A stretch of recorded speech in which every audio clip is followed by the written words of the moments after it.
Hello everybody and welcome back to a brand new Gran Turismo 7 money method video. And in this video I'm going to be showing you guys the money tune that I've made for this car right here, which is the Honda Sports VGT.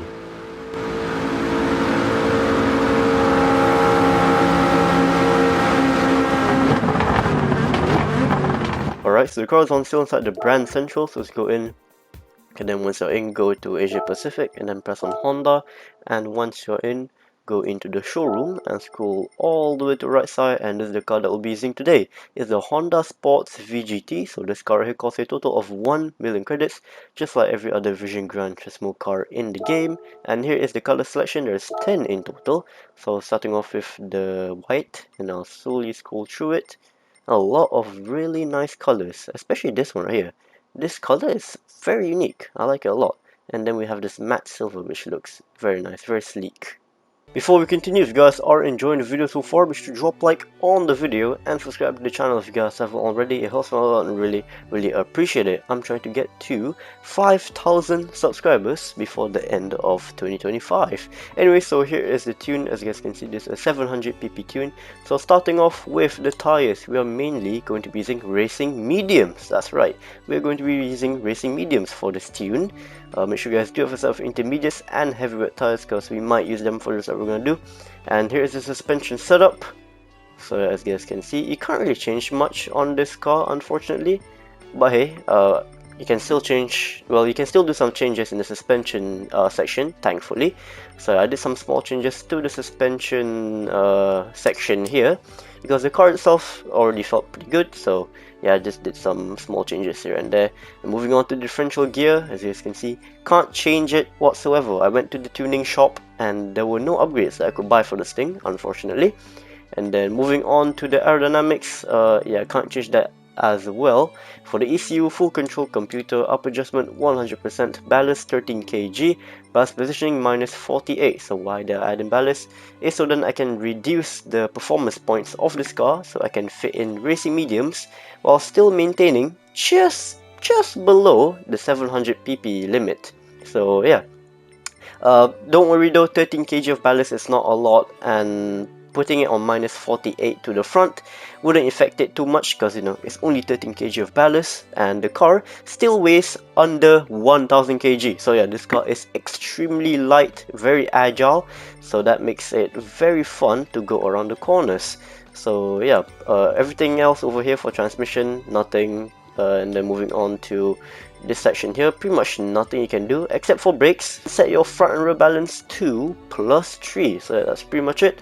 It is a very simple tune. Alright, so taking a look at the performance of this car right here. So 403 horsepower and the weight is 2011 pounds. In kilograms, that's a total of 912 kilograms, which makes this car very light. So for this race, the difficulty will be set to easy. The race we're going to be doing will be in Europe, and then over on the left side over here in France, 24 Hours of Le Mans, and this is the event that we're going to be doing today. So this is the World Touring Car 700. This is an endurance race, so it is 30 minutes long. It does have tire wear and fuel consumption, and this race right here does have random weather, so it might rain or it might not on a random lap. So yeah, make sure you guys do have yourself intermediate tires and wet tires, just in case if it does rain. Alright, jumping straight into the race, and time for me to walk you guys through what I've done in this race right here when it comes to the strategy.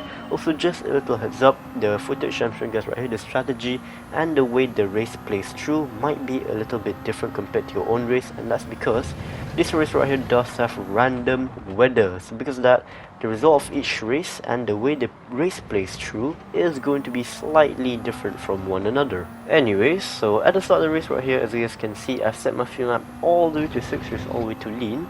And if you guys run this car on fuel map 6, you'll be able to push out a total of 3 full laps. So yeah, I'm gonna be keeping my fuel map at 6 for pretty much the whole entire race in this footage right here. And I'll talk more about the car's like fuel consumption and the fuel map. So yeah, this car right here, if you run the car on full power, the car will be able to push out a total of 1 lap. And if you run the car on fuel map 3, you'll be able to push out a total of 2 full laps.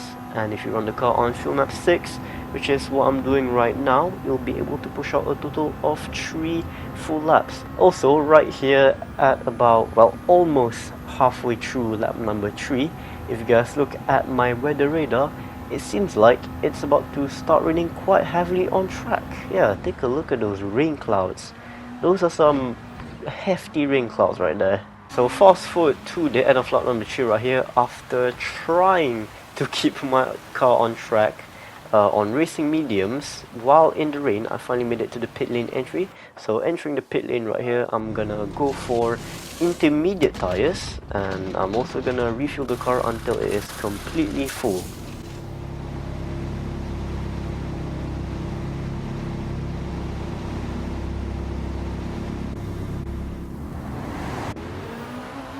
By the way, keep in mind that my fuel map is still set to 6, which is all the way to lead. So yeah, I will be keeping my fuel map on 6 until the end of the race. Alright, so now let's talk about the penalties that can ruin your clean racing bonus for this race right here. So there's only one, and that's if you pass under a yellow flag. So if yellow flag ever comes up, don't do anything silly, don't get a penalty from the yellow flag, and you and your clean racing bonus should be good. Fast forward near the end of the race right here, so since I was really far ahead of the AI, like the rain really slowed them down. So yeah, since I was really far ahead of the AI, I kind of just waited at the finish line right here, and as you can see, 2 minutes left on the timer. And if you guys look at the left side over there, it says minus 3 minutes something. So yeah, I was pretty much 3 minutes ahead of the AI that's in second place. So yeah, I kinda just sat here and waited for the timer to reach 0. Fast forward a little bit more, and timer has reached 0 and crossing the finish line, finishing first place. There we go. And here's the payout. There we go, got my clean racing bonus, and this is the time it took for me to complete the race. And that's going to be the end of today's Gran Turismo 7 money method video. So if you guys did enjoy, be sure to drop a like on the video and subscribe to the channel if you guys haven't already. Thank you all so much for watching, and I will see you all in the next one, and goodbye.